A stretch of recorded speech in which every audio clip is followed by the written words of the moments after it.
Samsung didn't release One UI 8.5 Beta 1 to wow you with flashy features. They released it to quietly change the relationship between you and your phone. On the surface, everything feels smoother, cleaner, more refined. But buried inside this update are subtle decisions that slowly shift control away from the user and toward the system itself.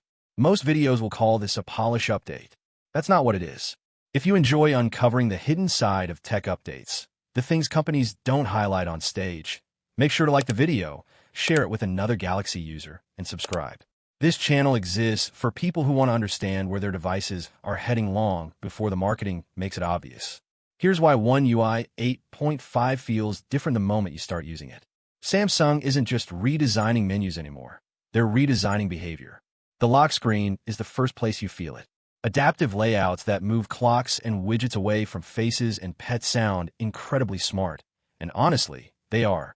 But at the same time, clock resizing is now more limited, customization boundaries are tighter, and visual feedback replaces actual freedom. You're allowed to customize, just not beyond what Samsung thinks looks correct.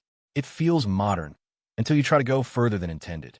That same philosophy continues the moment you pull down quick settings. At first glance, this is one of the most impressive changes in One UI history. Resizable tiles, smoother animations, cleaner separation, pixel-inspired physics, it all feels premium.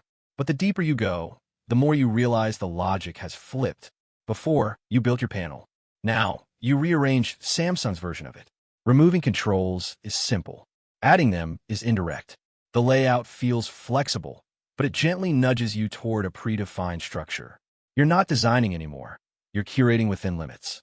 Galaxy AI is where this update quietly locks into the future. Tool names didn't just change for clarity. Generative Edit becoming AI Eraser, and Sketch to Image turning into Create signal something much bigger. These features are being broken into clean, modular units.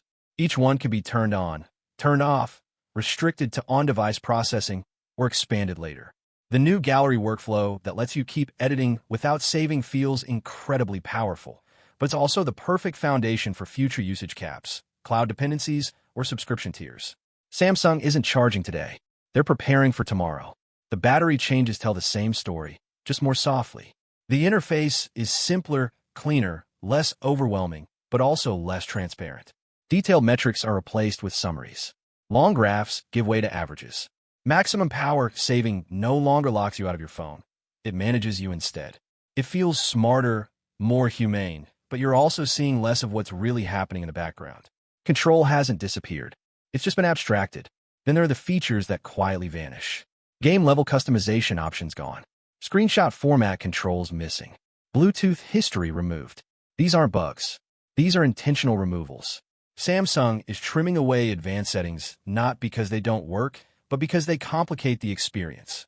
One UI is becoming easier for the majority, but narrower for users who like to tweak, experiment, and push boundaries. Even the visual language of One UI 8.5 reinforces this shift. Floating cards, transparent layers, adaptive colors. Everything feels alive, contextual, intelligent. But the system increasingly decides what should appear, when it should appear, and how much choice you actually need. The phone feels more personal, but also more opinionated. Put all of this together, and One UI 8.5 Beta 1 stops feeling like a beta. It feels like a soft launch of Samsung's long-term vision. A Galaxy experience that's beautiful, fluid, AI-assisted, and carefully controlled. Not aggressively, not obviously, just enough that most users will never question it. And that's the real story here. This update isn't about what Samsung added. It's about what they're preparing you to stop expecting. Fewer toggles, fewer raw controls, more automation, more decisions made for you in the name of simplicity. The big question isn't whether One UI 8.5 is good or bad.